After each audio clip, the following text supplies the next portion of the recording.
Bismillahirrahmanirrahim. Assalamualaikum warahmatullahi wabarakatuh.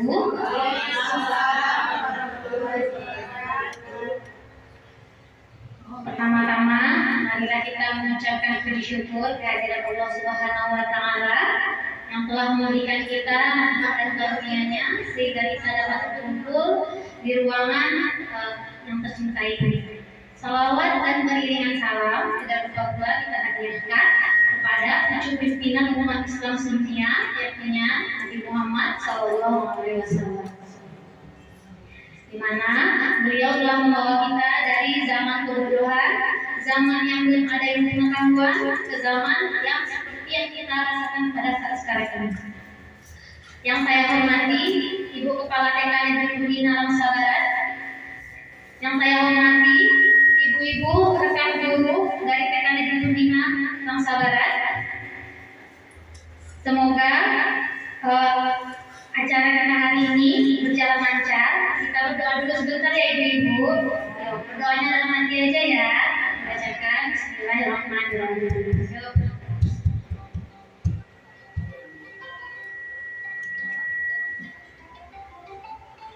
Terima kasih ibu-ibu.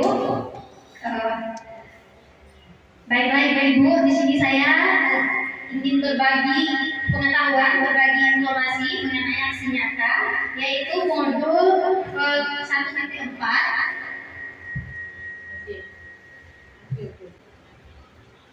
yaitu tentang menciptakan budaya positif di lingkungan sekolah. Nah, sebelum kita masuk dalam materi menciptakan budaya positif di sekolah,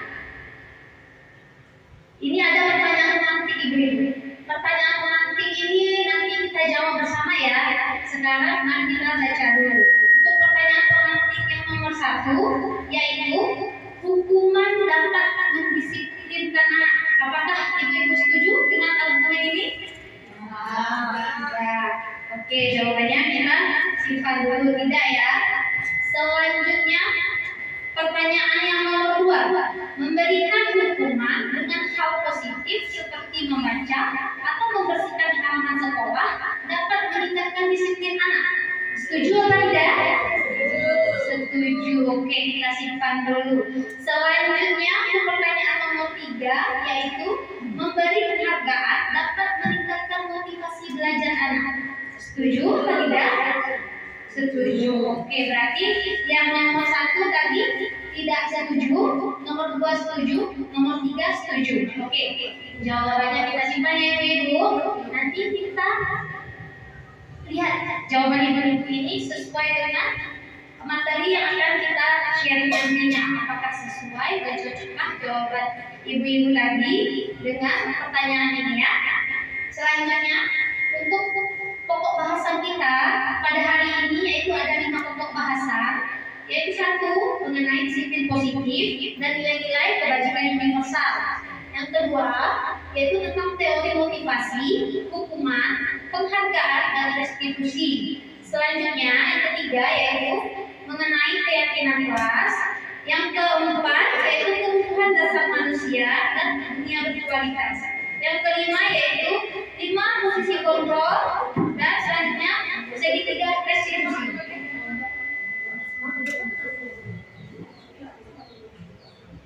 Yang pertama, disiplin positif dan nilai-nilai kebajikan universal. Nah, ibu-ibu, di sini ibu-ibu kan ada pasangan kawan. Nah, coba ibu-ibu ada kertas ibu-ibu. Nah, di kertasnya coba ibu tulis sesuatu yang sangat berharga bagi ibu-ibu. Apakah itu barang yang berharga, atau rahasia orang yang paling berharga, atau amanah orang yang betul-betul gak boleh dibilang. Nah, ibu tulis di kertas, ibu genggam. Nah, yang satunya tidak ini buat-buatan. Nah, yang satu bikin ini A, yang satu lagi B, yang ini B yang bikin, B yang pegang ya. Sudah. Nah, sekarang yang ibu B yang bikin tulisan di kepala namanya bu. Nah, di kepala ini yang berisi kertas tadi ya ibu. Di mana kertas ini yang harus ibu pertahankan sekuat tenaga. Nah, yang ibu di A boleh memarahi, boleh membujuk, boleh juga mengancam. awas kalau nggak dibuka nanti bocorin rahasia kamu ya. Nggak boleh, pokoknya yang menakutkan bagi si B. Nah, apapun usaha kita untuk membukanya. Sekarang coba ibu lakukan. Oke, buka saya.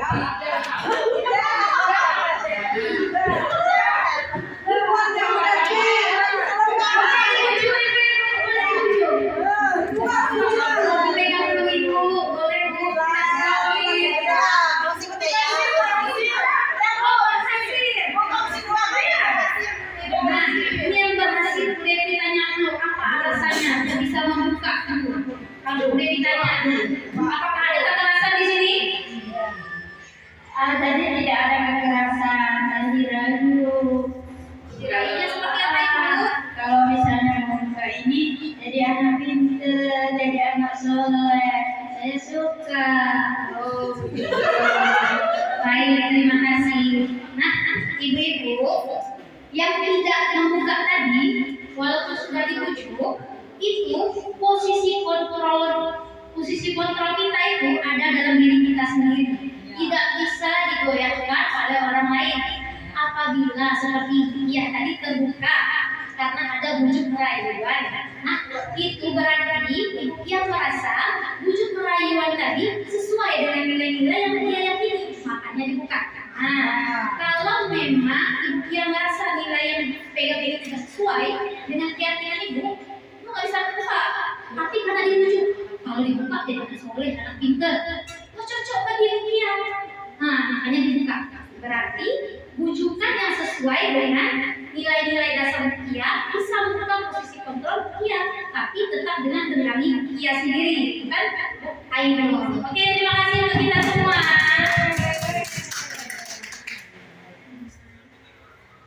Nah, selanjutnya ibu-ibu, di sini ada disiplin positif dan nilai-nilai kebajikan universal, di mana menurut psikiater dan pendidik yaitu Dr. William Glasser dalam teori kontrol yang kemudian berkembang dan dinamakan dengan choice theory, meluruskan tentang miskonsepsi apa makna dari kontrol itu sendiri, di mana ada miskonsepsi ibu-ibu terhadap kontrol yang selama ini kita pikirkan, di mana ada ilusi guru dapat mengontrol murid. Apakah betul selama ini seperti itu ibu-ibu? Guru dapat mengontrol murid? Ada dasarnya tidak, tapi mungkin banyak di lapangan guru yang mengontrol murid masih ada. Selanjutnya, ilusi bahwa kritik dan membuat orang merasa bersalah dapat menguatkan karakter. Nah, padahal itu tidak betul, itu hanyalah ilusi. Selanjutnya, ilusi bahwa semua penguatan positif, efektif dan bermakna. Dan selanjutnya yaitu ilusi bahwa orang dewasa memiliki hak untuk memaksa. Nah, ini sering terjadi pada TK.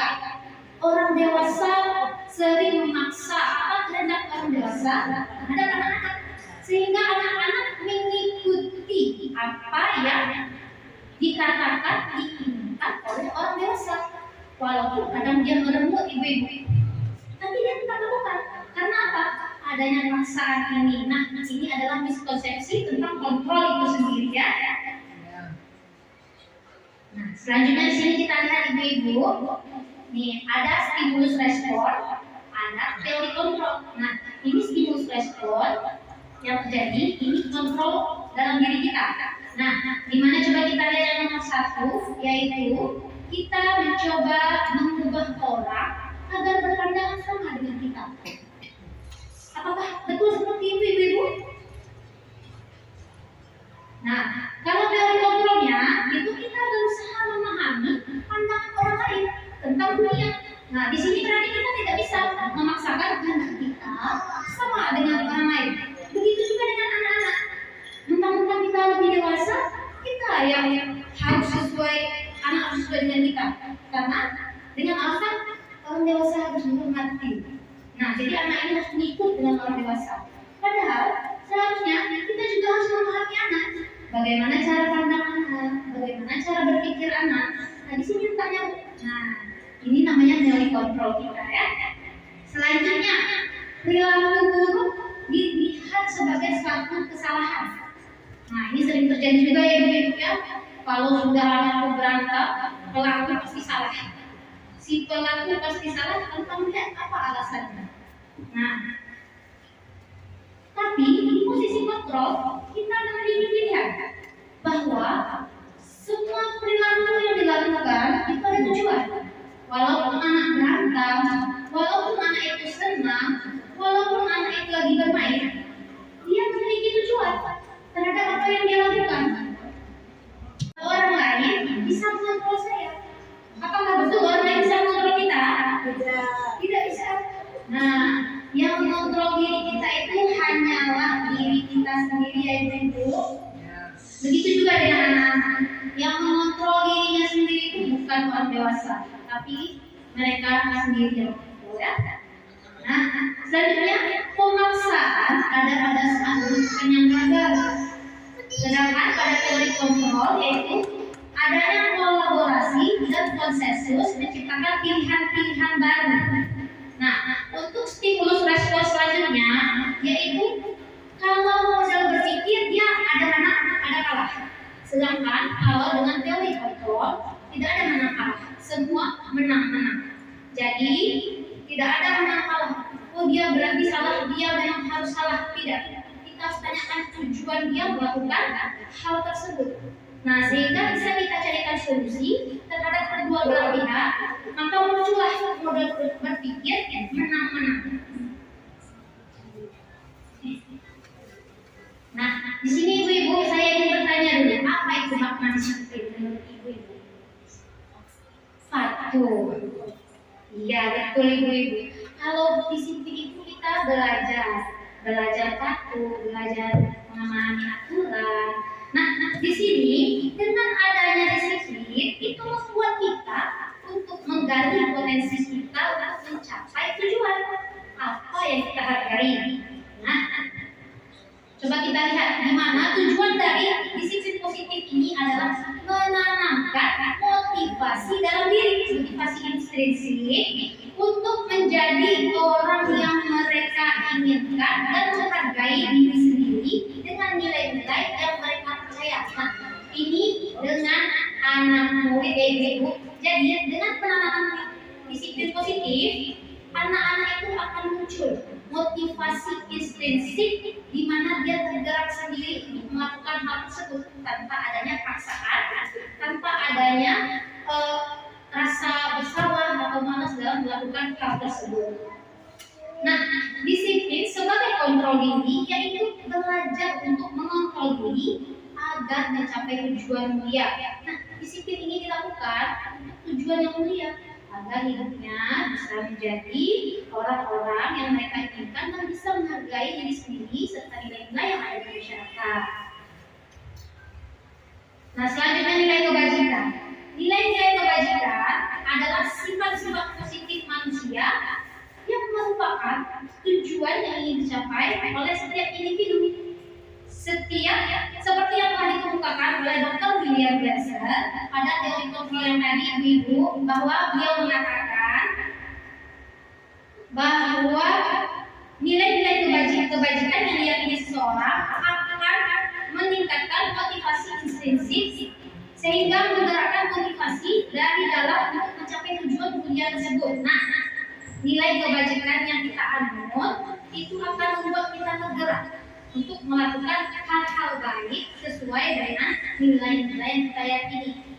Nah, berarti perlunya penanaman nilai-nilai kebajikan, pendalaman nilai-nilai kebajikan di lingkungan sekolah terhadap anak-anak ibu-ibu supaya nilai ini menjadi keyakinan bagi anak itu harus dilakukan. Jadi dia tanpa ada paksaan karena adanya kebiasaan-kebiasaan dari sekolah.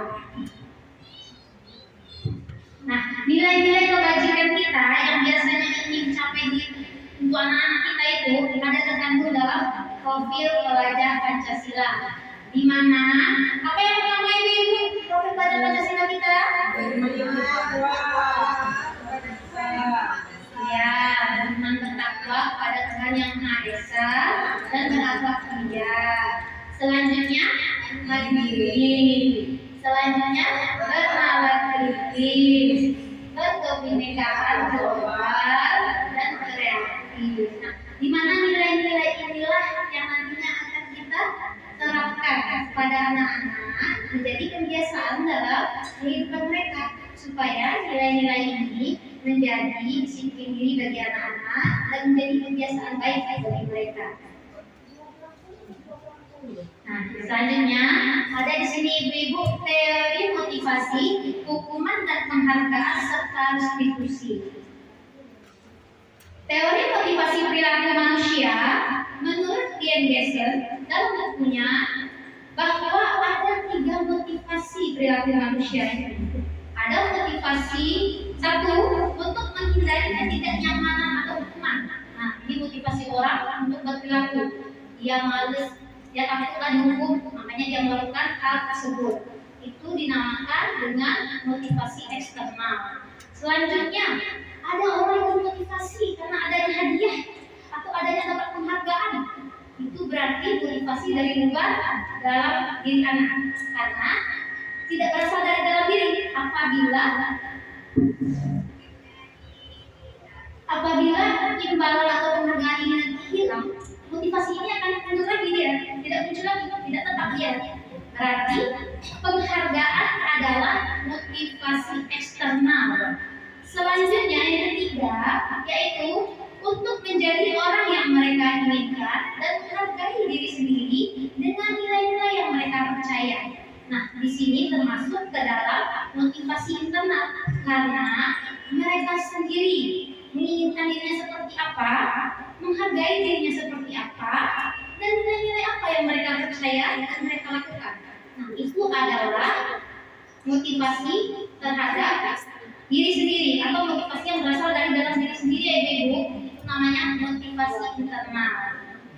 Nah, di TK ibu kita sering kan kasih anak-anak bintang, ya ibu. Nah, kadang-kadang siapa yang bisa berbaris lurus nanti pulang dapat bintang. Anak-anak pada berbaris lurus berharap dapat bintang. Nah, apabila kita tidak menyediakan bintang,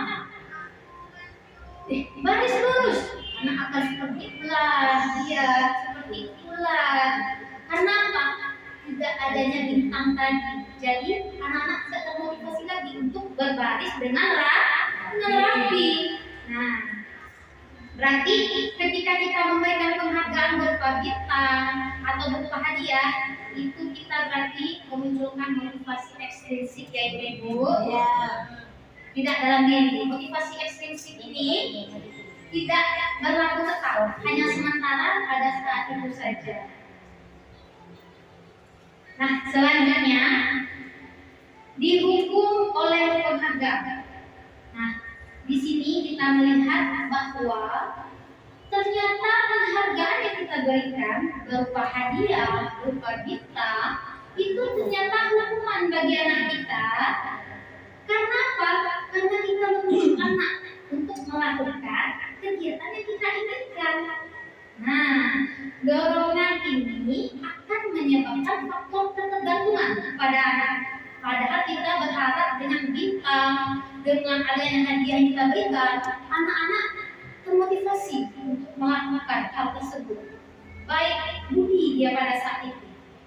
Ternyata itu hanya faktor sementara, tidak menetap, dan itu dilakukan anak karena ada imbalan, bukan karena hatinya sendiri. Nah, ini ada salah satu pandangan dari Alfikon, di mana dia mengatakan di saat kita berulang kali menjanjikan hadiah kepada anak-anak agar berperilaku tanggung jawab, atau kepada seorang murid agar mempelajari sesuatu yang baru, atau kepada seorang karyawan agar melakukan pekerjaan yang berkualitas, kita sedang berasumsi mereka tidak dapat melakukannya atau mereka tidak akan memilih untuk melakukannya. Nah, kita ketika memberikan hadiah atau menjanjikan hadiah atau bintang, berarti kita telah menjudge anak kita bahwa mereka tidak bisa melakukan itu tanpa bintang. Nah, mereka bisa melakukan itu tanpa bintang dan tanpa hadiah. Ini pandangan dari Alfikon, bahwa kita ketika menjanjikan hadiah kepada anak-anak, kita meyakini bahwa berperilaku bertanggung jawab dan melakukan apa yang kita inginkannya. Dalam asumsi mereka tidak bisa melakukannya kegiatan tersebut dan mereka tidak akan memilih melakukannya tanpa adanya hadiah.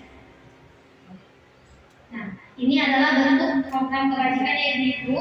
Bentuk program kebajikan itu bisa bentuk apresiasi, di mana apresiasi ini beri pengakuan kepada anak secara khusus, secara pribadi. Dekati anak, kasih jempol. Kamu bagus, yang kamu lakukan bagus, pertahankan ya. Semoga lebih baik ke depannya. Kasih jempol anak. Boleh misalnya nih kita hari ini telah merapikan mainan pada tempatnya dan sudah membantu kawan yang mengalami kesulitan. Nih, kita contohkan ya. Ibu kita hari ini sudah bagus sekali, sudah oke sekali. Dia sudah mau bertanggung jawab melakukan mainan yang telah dipakai tadi. Tepuk kita, ditarik ya. Iya, sama-sama. Nah, boleh seperti itu ya. Tidak dengan siapa yang mau merapikan mainan, nanti kita dapat bintang. Nah, tidak seperti itu ya ibu. Iya, ya Bu. Selanjutnya, beri pengakuan kepada semua murid secara bergantian. Satu-satu anak ibu, tidak secara menyeluruh. Beri pengakuan tersebut secara konsisten, tetap. Apa yang dilakukan anak itu, apabila tetap, beri pengakuan terus. Nah, di sini apresiasi itu kita fokuskan pada proses. Apabila prosesnya lebih baik lagi ke depannya, itu tetap kita berikan apresiasi yaitu itu. Nah, di sini ada nih perbedaan antara hukuman dan konsekuensi. Di sini ada kalimat mencatat 100 kali dalam buku kalimat. Saya tidak akan terlambat lagi datang ke sekolah. Menurut ibu-ibu, ini hukuman atau konsekuensi? Hukuman. Oke. Berarti mencatat 100 kali hukuman. Lari mengelilingi lapangan basket 2 kali karena terlambat hadir ke sekolah. Hukuman. Oke, hukuman. Yang ketiga, murid diminta untuk push up 15 kali karena tidak menggunakan masker ke sekolah. Konsekuensi. Oke, kita simpan dulu jawabannya ya ibu. Menggantikan kertas tugas teman yang telah dicoret-coret. Apa konsekuensi? Konsekuensi. Membersihkan tumpahan air di meja tulis karena tersenggol pada saat belajar. Konsekuensi apa hukuman? Konsekuensi. Murid disuruh untuk tidak mengenakan sepatu harian di sekolah karena tidak mengenakan sepatu hitam. Konsekuensi apa hukuman ibu? Konsekuensi. Oke. Lari mengelilingi lapangan basket 2 kali karena terlambat 10 menit untuk pelajaran PJOK. Konsekuensi apa hukuman ibu? Konsekuensi. Berarti tadi nomor 1 hukuman, nomor 2 hukuman, nomor 3 hukuman, nomor 4 hukuman, nomor 4 konsekuensi, nomor 5 konsekuensi, nomor 6 hukuman, nomor 7 konsekuensi. Yuk kita lihat ibu-ibu. Jawaban ibu-ibu. Nah, nomor 1 hukuman. Oke, nanti kita sama-sama. Ini buku persepsi kita bahwa ini adalah hukuman ya ibu. Nomor 2 hukuman, nomor 3 hukuman, nomor 4 konsekuensi. Membersihkan air pipa konsekuensi. Nah ini tadi konsekuensi, tapi hukuman ya ibu. Nah selanjutnya terakhir bentuk konsekuensi. Tapi oke. Selanjutnya di sini ibu kita lihat bahwa hukuman itu adalah sesuatu yang menyakiti baik di fisik ataupun psikis anak. Walaupun dengan kata-kata kita bilang, kamu bagus sekali, kamu tidak bisa ini. Nah,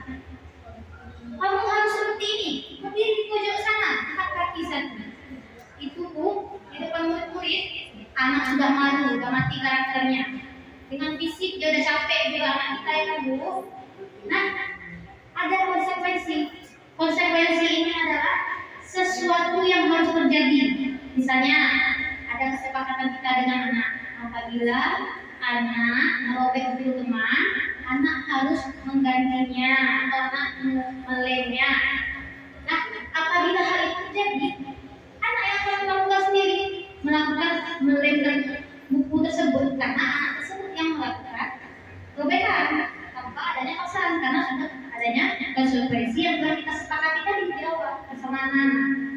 Nah, kalau hukuman itu yaitu membuat anak sakit fisik maupun hati. Nah, ini ibu, sakitnya itu jangka lama. Ada kadang-kadang sampai SMA masih ingat itu waktu TK ya.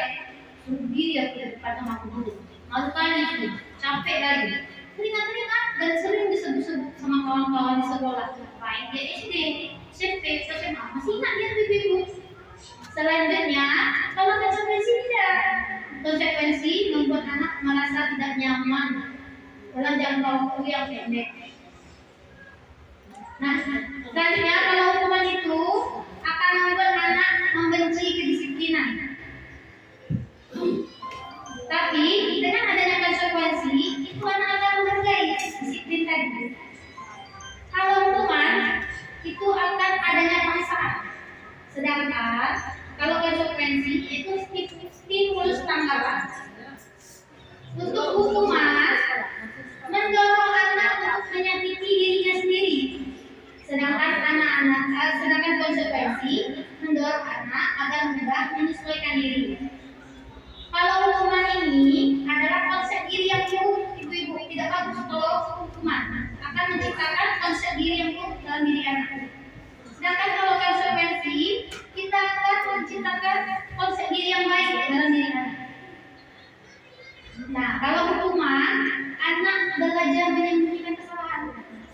Kalau misalnya ada hukuman, kalau ada yang dituntut, kan keluar misalnya, nggak boleh masuk lagi ke kelas. Kadang-kadang anak itu tuntut, takut dia bilang, saya berpengalaman. Dia aja sampai bau satu kelas, siapa yang tidak tahu. Sama takut mungkin ya, dimarah sama ibu guru. Kadang-kadang dalam kelas, sampai pusing banget. Nah, karena adanya kita takut dia marah, kita marah dia tuntut. Jadi dia nggak jujur. Kalau dia tuntut, kenapa? Aku marah. Dia aja. Anak sebanyak itu kan nggak mungkin kita deketin satu-satu ibu-ibu kan. Nah, artinya anak ini bohong dia. Maka kecil belajar anak menyembunyikan kesalahannya, takut dia jujur. Karena apa? Takut marah, takut dihukum.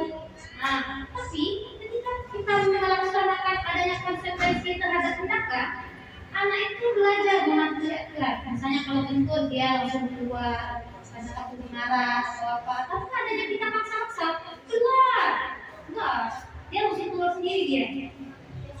Selanjutnya, kalau hukuman itu akan memunculkan ekspresi marah, rasa bersalah, merasa dipermalukan, dan merasa tidak dihargai anak ibu. Selanjutnya, kalau konsekuensi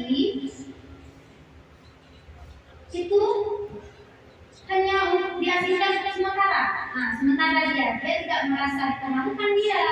Kalau adanya konsekuensi, kenapa? Itu memang hal yang harus dilakukan ketika anak melakukan suatu kesalahan. Nah, selanjutnya ibu, ini ada restitusi. Apa itu restitusi? Mungkin kita baru mendengar itu restitusi apa ya ibu? Saya pun baru mendengar waktu CDP. Nah, ini kita berbagi ya ibu. Restitusi itu adalah kondisi kita, proses kita sebagai guru menciptakan kondisi murid untuk memperbaiki kesalahan sehingga anak bisa kembali pada kelompok mereka dengan karakter yang lebih kuat. Restitusi merupakan proses kolaborasi yang mengajarkan murid untuk mencari solusi atas kesalahan mereka dan membantu murid untuk berpikir seperti apa yang mereka ingin menjadi tujuan kuliahnya dan bagaimana mereka harus memperlakukan orang lain. Dengan adanya restitusi ibu, kita membantu anak kita menyelesaikan masalah dengan cara yang baik, di mana di sini kita sebagai guru dan anak berkolaborasi dalam menyelesaikan masalah. Ketika ada masalah terjadi, bukan semata anak itu salah, pasti ada tujuan. Nah, disinilah kita perlukan restitusi untuk mencari apa penyebab, bagaimana penyelesaian dari masalah yang telah dilakukan anak-anak. Nah, di sini ada 9 ciri-ciri restitusi ya ibu-ibu. 1. Bukan untuk menebus kesalahan. Nah, restitusi ini dilakukan bukan untuk menebus kesalahan, tapi belajar dari kesalahan. Nah, dengan adanya restitusi, kita mengajarkan anak-anak belajar dari kesalahan yang mereka lakukan. Yang kedua, dengan adanya restitusi, kita mengajarkan anak untuk memperbaiki hubungan, cara memperbaiki hubungan. Nah, di sini yang ada tawaran atau paksaan ibu-ibu. Nah, ini ada tawaran kita dengan anak, bukan kita paksa anak terhadap solusinya. Selanjutnya, restitusi menuntut untuk melihat ke dalam diri. Yang kelima, restitusi mencari kebutuhan dasar yang mendasari tindakan. Dan yang keenam, restitusi itu adalah cara yang paling baik dilakukan untuk menyelesaikan masalah ya ibu. Yang ketujuh, restitusi fokus pada karakter. Nah, restitusi yang kita lakukan ini fokusnya pada karakter, bukan tindakan anak-anak. Nah, bukan pada tindakan, tapi bagaimana penanganan karakter dari cara restitusi yang kita lakukan terhadap penanganan masalah. Selanjutnya, restitusi berfokusnya pada solusi. Nah, mencari solusi. Restitusi ini dilakukan untuk mencari solusi ketika anak-anak ada melakukan kesalahan. Selanjutnya yang ke-9, restitusi mengembalikan murid yang berbuat salah pada kelompoknya. Itu tidak terjadi restitusi ini. Jadi, dengan kita melakukan restitusi, kita mengajarkan anak untuk menyelesaikan masalah sehingga anak ini bisa kembali bermain bersama dengan kelompoknya. Baik ibu, selanjutnya, nah ini ada perbedaan antara apa itu hukuman, apa itu konsekuensi, apa itu restitusi. Kalau hukuman itu adalah sesuatu yang menyakitkan harus terjadi. Nah, ini harus terjadi, menyakitkan dia. Kalau hukuman itu berarti menyakitkan. Kalau konsekuensi, dia harus terjadi saja tanpa adanya yang menyakiti. Sedangkan restitusi itu adalah pilihan yang terjadi, pilihan yang kita berikan kepada peserta didik kita ibu terhadap masalah yang dilakukan. Selanjutnya, kalau hukuman itu membuat anak tidak nyaman dalam jangka waktu yang panjang, sedangkan konsekuensi membuat anak tidak nyaman juga tapi jangka waktu yang pendek. Dan restitusi menguatkan murid atau anak dalam jangka waktu panjang. Nah, kalau hukuman korbannya mendapatkan keadilan, sedangkan pelaku tetap salah. Yang korban mendapatkan keadilan karena dia adalah korban. Itu di konsep hukuman. Nah, kalau di konsekuensi, korban itu bisa diabaikan. Nah, sedangkan di restitusi, korban mendapatkan ganti. Nah, di sini ibu-ibu ada apa tuh maksudnya? Korban di sini korban dan pelaku itu sama-sama ibu-ibu, sama-sama mendapatkan solusi yang baik terhadap masalah yang terjadi. Nah, kalau hukuman, murid atau anak itu akan tersakiti ibu-ibu. Sedangkan kalau konsekuensi, murid atau anak itu dibuat tidak nyaman. Sedangkan restitusi membuat anak mendapat penguatan. Nah, kalau hukuman, perilaku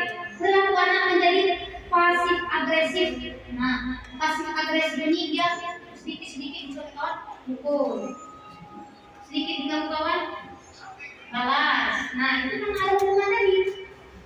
Sedangkan kalau kita berikan anak konsekuensi, itu penguatan hanya bertahan jangka pendek. Nah, apabila kita melakukan restitusi, itu masalah akan terpecahkan. Jadi ibu, ketika anak-anak kita ada masalah di kelas atau tidak berperilaku baik, mana yang kita berikan hukuman, konsekuensi atau restitusi? Restitusi. Karena restitusi ini adalah cara yang paling baik ya ibu kita terapkan pada anak-anak.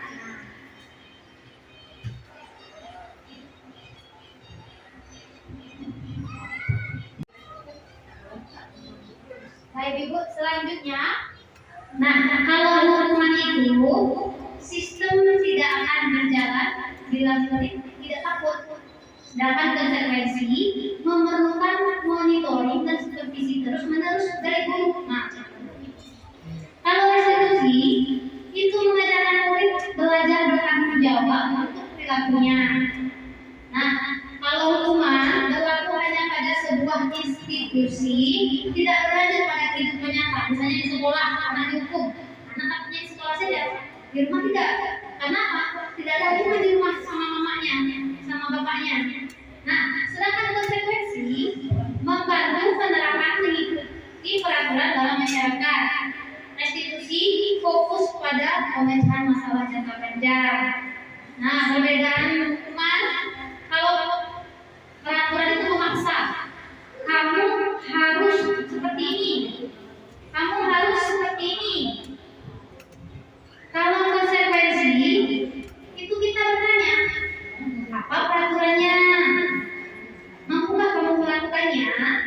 Dan adanya ucapan terima kasih. Nah, sedangkan restitusi yaitu apa yang kita yakini, apa yang kamu yakini, apa yang bisa kamu lakukan untuk memperbaiki masalah ini. Nah, kalau hukuman itu membuat anak membenci peraturan, konsekuensi membuat anak menghormati peraturan. Kalau restitusi membuat anak menghormati dirinya sendiri dan orang lain. Nah, ibu-ibu, kita perlu ketahui hukuman yang kita berikan kepada anak-anak itu akan menciptakan identitas yang gagal pada anak. Sedangkan kalau kita menerapkan konsekuensi ataupun restitusi, itu akan menciptakan identitas sukses bagi anak kita.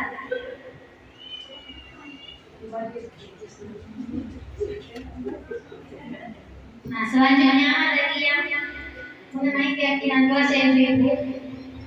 Nah, di sini mengapa kita harus memiliki keyakinan kelas? Mengapa tidak peraturan kelas? Coba ibu-ibu misalnya nih naik motor, naik Honda, itu pakai helm memang atas mau sendiri atau karena takut sama polisi? Polisi. Iya, bersama dikatakan saya juga seperti itu, takut kena tilang. Nah, misalnya nih dekat dari sini sampai ke simpang situ, dekat nggak ada polisi, nggak usah pakai helm. Nah, itu berarti ibu belum memiliki keyakinan bahwa kita memakai helm ini bukan karena takut polisi ibu, tapi memakai helm ini karena kita takut kalau jatuh di jalan apa ini pecah kepala.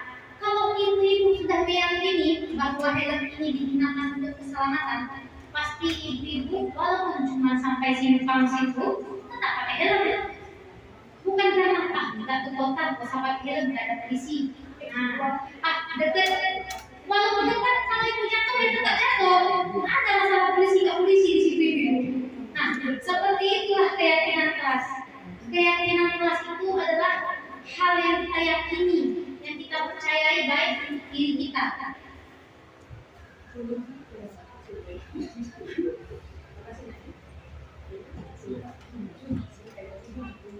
satu lagi ibu-ibu, misalnya nih kita ada pelatihan, kita disuruh datang jam 8. Nah, kita harus dalam tepat waktu. Itu kita lakukan itu atas dasar keinginan sendiri atau karena adanya aturan? Aturan bahwa datangnya harus tepat waktu. Bukan karena dalam diri. Iya. Kalau ini pelatihan saya mau cepat datang supaya tidak ketinggalan informasi. Berarti keyakinan dalam diri kita berunsur. Kita melakukan itu karena belum kita yakini. Apabila kita sudah yakini dan bagi kita, itu insya Allah tidak akan susah kita memiliki keyakinan ini. Nah, untuk mendukung motivasi intrinsik, kembali ke nilai-nilai keyakinan lebih menggerakkan seseorang dibandingkan mengikuti serangkaian peraturan-peraturan. Nilai keselamatan atau nilai kesehatan yang menjadi keyakinan. Nah, di sini kan kita memakai helm tadi karena ingin keselamatan. Gimana kalau kita jatuh dari kereta nanti bisa pecah kepala, makanya kita harus memakai helm walaupun dalam jarak yang dekat. Kalau bukan karena takut polisi ya ibu ya, dirubah mindsetnya lagi. Kadang kita kota pada polisi pun ajar terus. Kalau ada polisi pakai helm, cuma takut kena tilang, saya denda 150. Saya. Betul benar. Kalau nggak pakai helm itu panas, bisa sakit kepala kan benar.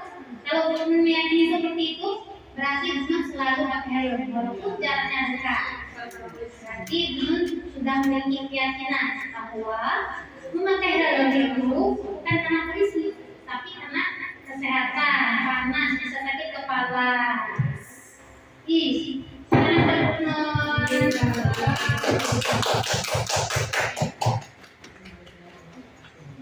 Nah, gimana ibu-ibu? Keyakinan kelas itu awalnya dari peraturan kelas. Kita turunkan dia menjadi keyakinan kelas. Keyakinan kelas ini apabila kita terapkan, terciptalah lingkungan positif. Lingkungan positif di sekolah yang terjadi berulang-ulang dan terus-menerus itu akan menjadi suatu budaya. Nah, muncullah budaya positif dengan sendirinya tanpa adanya paksaan. Ini dimulai dari peraturan kelas, naik dia ke keyakinan kelas. Habis itu, dengan keyakinan kelas yang diterapkan secara terus-menerus, terciptanya lingkungan positif sehingga terjadilah kebiasaan. Di mana kebiasaan ini adalah budaya. Apabila budaya itu baik, terciptalah dia budaya positif. Apabila negatif, dia budaya negatif.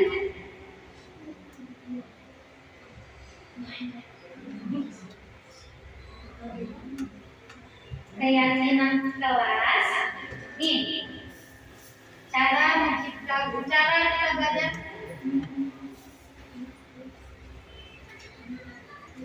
Nah, ibu, ini adalah bentuk keyakinan kelas. Nah, di sini ada gambar ibu. Ini adalah peraturan. Biasanya nih untuk anak TK kan banyak nih peraturan yang kita berikan pada anak. Misalnya ucapkan salam, mau hadir ke sekolah tepat waktu, mau menjadi anak membuang sampah pada tempatnya, menjaga antri, mengembalikan mainan pada tempatnya. Biasanya kan ibu-ibu kita hanya kata-kata. Nah, kalau keyakinan kelas kita tukar dia kata-katanya ibu-ibu menjadi menghormati orang lain. Misalnya nih, mengucapkan salam, kita ganti dia menghormati orang lain. Kita taruh gambar yang sama boleh juga, atau gambar yang sesuai dengan bagaimana cara menghormati orang lain. Nah, begitu juga dengan ini. Misalnya nih, hadir ke sekolah tepat waktu.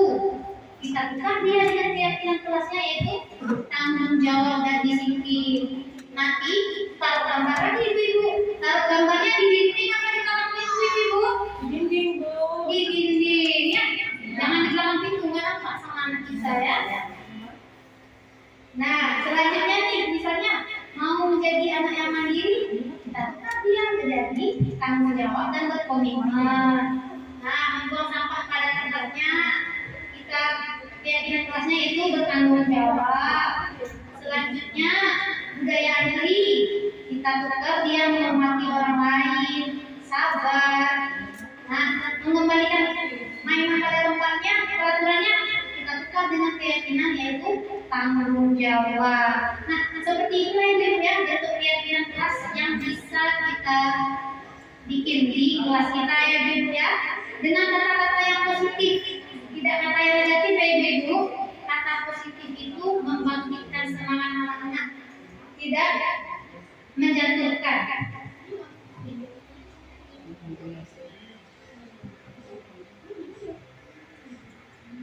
Nah, di sini Ibu, kita masuk untuk materi yaitu kebutuhan dasar manusia dan dunia berkualitas. Di mana Ibu, kita sebagai manusia itu mempunyai 5 kebutuhan dasar. 5 kebutuhan dasar kita, yang nomor 1 itu yaitu bertahan hidup. Bertahan hidup ini Bu seperti makan kita, minum, pakaian, rumah. Kebutuhan akan kasih sayang yang diterima. Nah, ini kebutuhan akan pengakuan dari orang lain. Bahwa kita itu ada dasarnya butuh diakui oleh orang lain. Oh, kamu bisa. Itu akan membuat kita senang kan Ibu. Ibu dibilang, ih, pintar sekali Ibu ini, pasti senang kan? Nah, senang kan?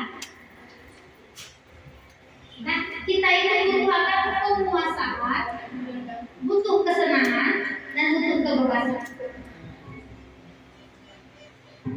Nah, ini Bu nomor 1 ya, kebutuhan untuk bertahan hidup, di mana ini bersifat fisiologis seperti kesehatan, rumah, makan, itu adalah kebutuhan untuk bertahan hidup.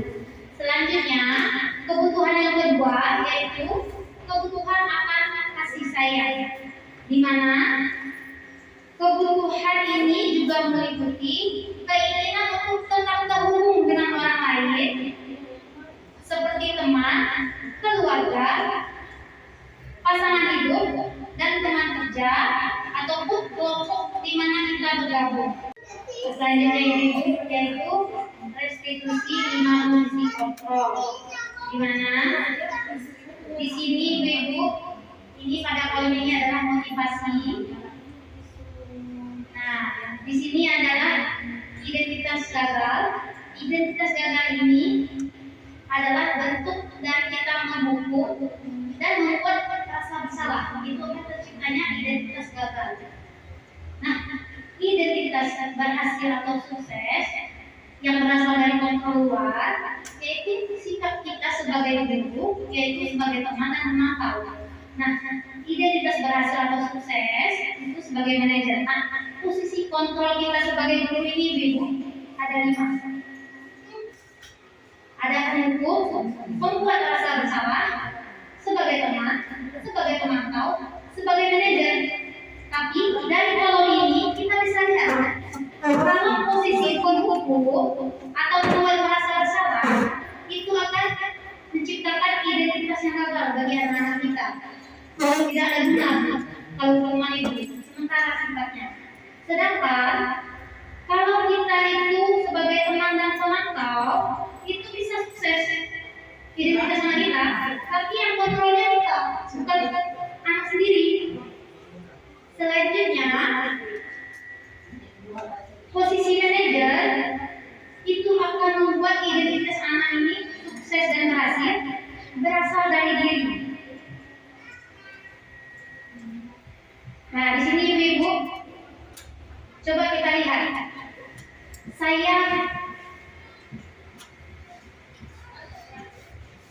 Saya kecewa sekali sama kamu.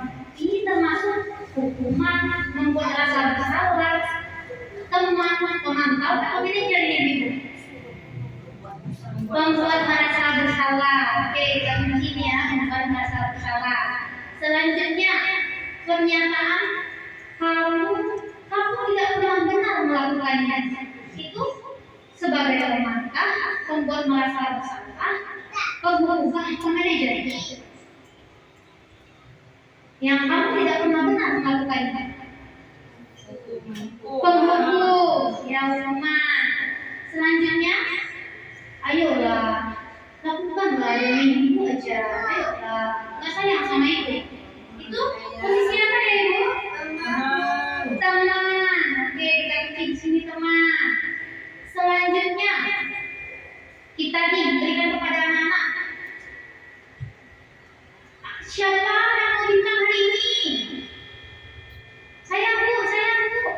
Itu termasuk hukumankah, pemantankah, membuat berasa bersalah, atau manajer? Apa? Ayo. Manajer. Oke, berarti ini manajer ya, karena kita bintang manajer. Nah, selanjutnya bagaimana kamu bisa menyelesaikan masalah ini? Manajer. Nah, manajer. Selanjutnya kamu selalu paling terakhir. Membuat merasa bersalah, membuat merasa bersalah. Jadi ini tadi membuat merasa bersalah. Saya kecewa. Kamu tidak pernah benar melakukannya. Hukum. Ayo lakukanlah demi ibu atau bapak. Ini teman. Apakah kamu mau mendapatkan stiker bintang hari ini? Ini tadi. Ada tadi jawabannya. Manajer. Ini bagaimana kamu bisa melakukan menyelesaikan masalah hari ini? Ini tadi manajer. Nah, kamu selalu yang paling terakhir. Ini tadi membuat merasa bersalah. Yuk kita lihat jawabannya ibu.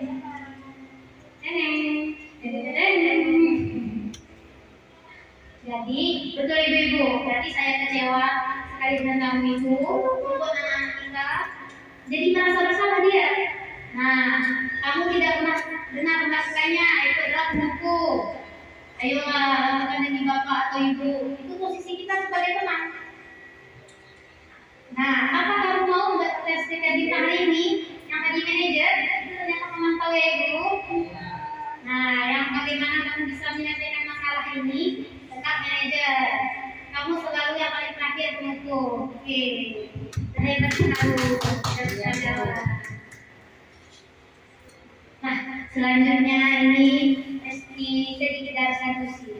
Ibu-ibu, segitiga restitusi ini sama dengan segitiga ini. Ada 3 sisi. Sisi bawahnya itu adalah menstabilkan identitas. Sisi samping sini tindakan validasi, tindakan yang salah. Selanjutnya sisi sini menanyakan keyakinan. Nah, apabila kita ada anak-anak bermasalah, ini adalah yang paling baik kita lakukan ibu. Di mana ke sini yang paling bawah ini menstabilkan identitas. Nah, teori kontrolnya itu ya ibu, kita semua akan melakukan hal terbaik yang bisa kita lakukan. Selanjutnya ini validasi tindakan yang salah. Itu teori kontrolnya bahwa semua perilaku itu ada tujuan, ada alasan. Nah, selanjutnya untuk posisi yang menanyakan keyakinan itu teori kontrolnya kita semua memiliki motivasi internal. Nah, dengan adanya menanyakan keyakinan itu muncul motivasi internal. Nah, ini bagian dasar dari segitiga restitusi tadi yaitu menstabilkan identitas. Nah, di mana ini bertujuan untuk mengubah identitas anak dari orang yang gagal karena melakukan kesalahan menjadi orang yang sukses. Nah, misalnya nih, anak kita melakukan kesalahan, kita tidak langsung mencap dia salah, tapi kita bisa mengucapkan dengan cara menstabilkan identitasnya, yaitu dengan kata-kata tidak apa-apa, berbuat salah, ibu itu juga pernah melakukan hal seperti itu. Apabila kita pernah melakukan hal tersebut, misalnya anak-anak bermain balok ibu, dia capek bermain bersama. Habis itu anak pulang, tinggallah dia padahal bermain bersama. Akhirnya dia tidak bisa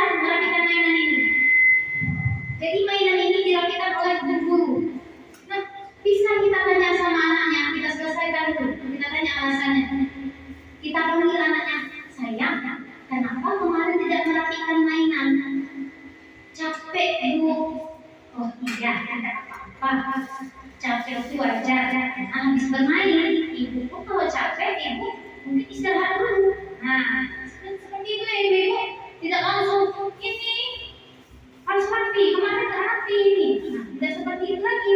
Kalau kita sudah menerapkan segitiga institusi, kita akan menstabilkan identitas anak dulu dengan cara meyakinkan anak kalau kesalahan yang dia lakukan itu hal yang wajar dan bisa diperbaiki.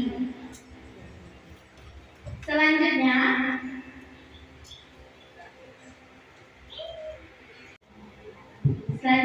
Ibu, yang kedua dari sisi segitiga tadi, yaitu validasi tindakan yang salah, di mana ini membantu murid kita mengenali kebutuhan dasar yang ingin dipenuhinya ketika melakukan kesalahan itu.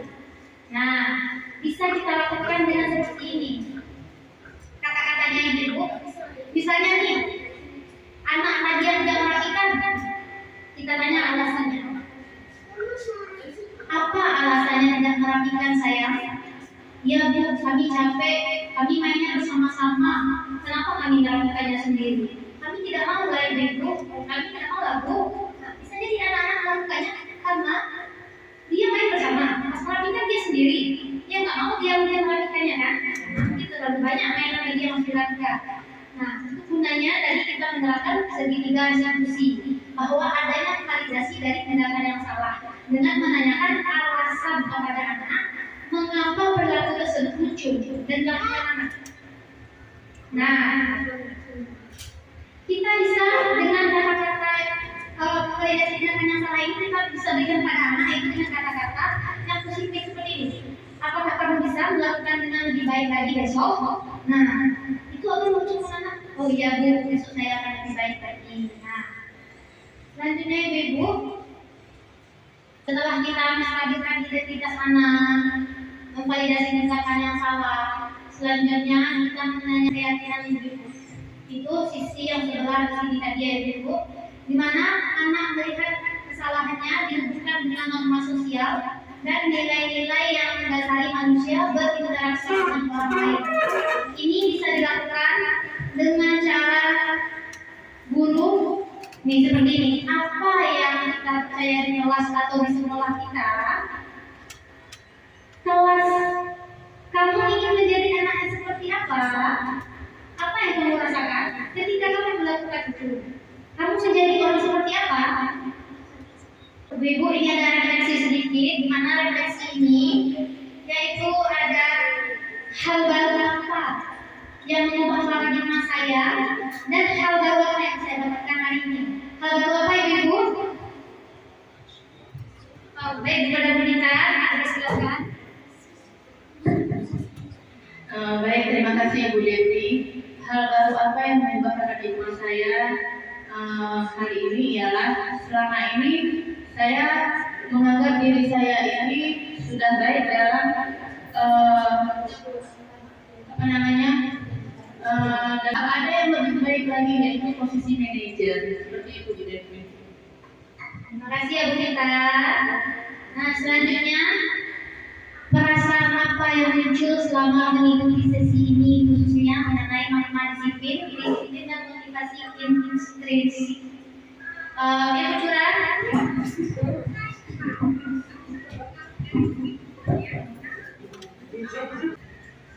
Senang ya Dek ya. Oh iya. Terus kenapa ilmu bisa perbaikan diri ya? Terima kasih. Ibu-ibu, peran abang atau posisi kontrol seperti apa ya? Ibu lakukan selama ini sebelum proses sebelum mengikuti sesi ini. Yanti. Oh, ganti menyimak. Baik Bu Devi. Peran omong posisi kontrol yang saat ini yang kita sudah lakukan, kita di posisi ketutup dan juga membuat masalah. Dari ini kedepannya kita bisa memperbaiki diri, bisa bisa kita menuju di posisi manajer. Siap, Devi? Kita jawab yang nomor 4 ya Ibu. Berarti setelah mempelajari sesi ini kita sama-sama menerapkan sistem posisi kontrol manajer. Insya Allah nanti kita sama-sama terus belajar ya Ibu untuk berada di posisi manajer. Perlahan-lahan tapi pasti. Insya Allah. Insya Allah. Baiklah Ibu, sekian panggilan dari saya. Apabila ada salah kata, salah sikap, dan salah perbuatan mohon dimaafkan. Terima kasih atas waktu dan kesempatannya. Saya akhiri dengan wabillahi taufiq wal hidayah. Assalamualaikum warahmatullahi wabarakatuh. Waalaikumsalam.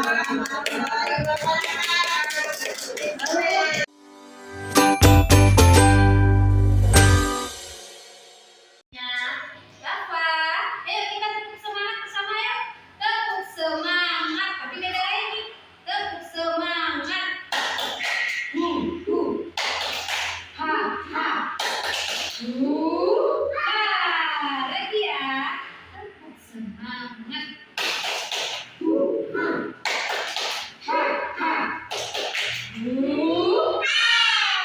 Oke sayangku. Lagi, oke sekali lagi ya.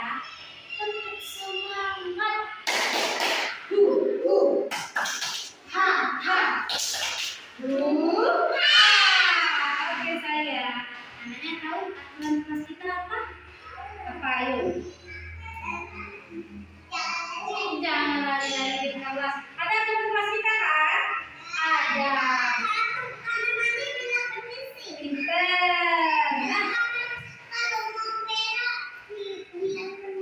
oke baik, pinter Moza sama Aina sudah tahu aturan kelas.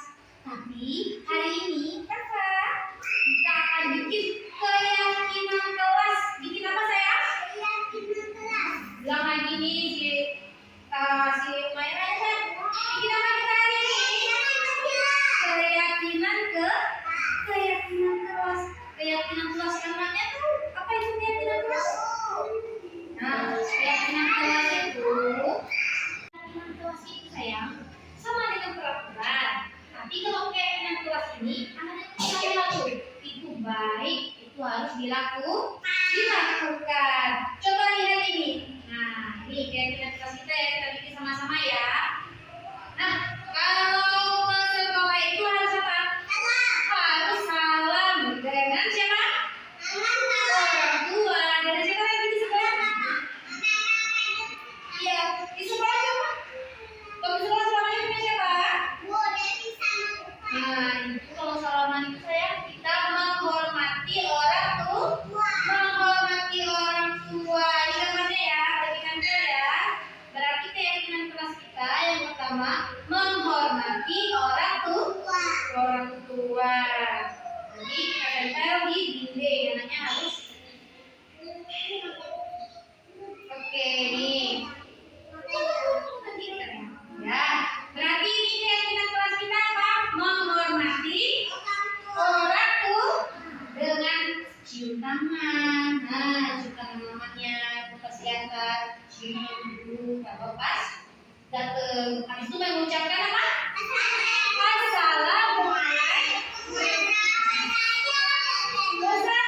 Berarti Moza menghormati orang tua. Orang tua ada kita Moza selalu ada. Sudah ada keyakinan kelas kita menghormati orang tua dengan cara bersalaman. Habis itu mengucapkan salam masuk kelas. Nah, coba lihat yang kedua ini gambarnya apa? Lagi mainnya sendirian apa mana? Berdua. Jadi mainnya bersama teman. Main bersama teman, saling menyayangi. Nah, menyayangi dengan teman. Mainnya berbagi. Boleh bentar? Tidak. Bisa? Boleh ditempel ya. Nih, berarti yang kedua keyakinan kelas kita. Jawaban guru.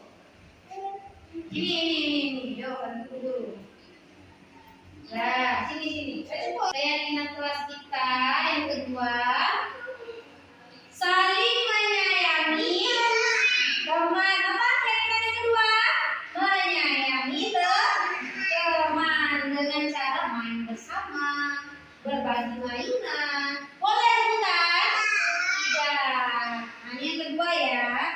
ya, menyayangi.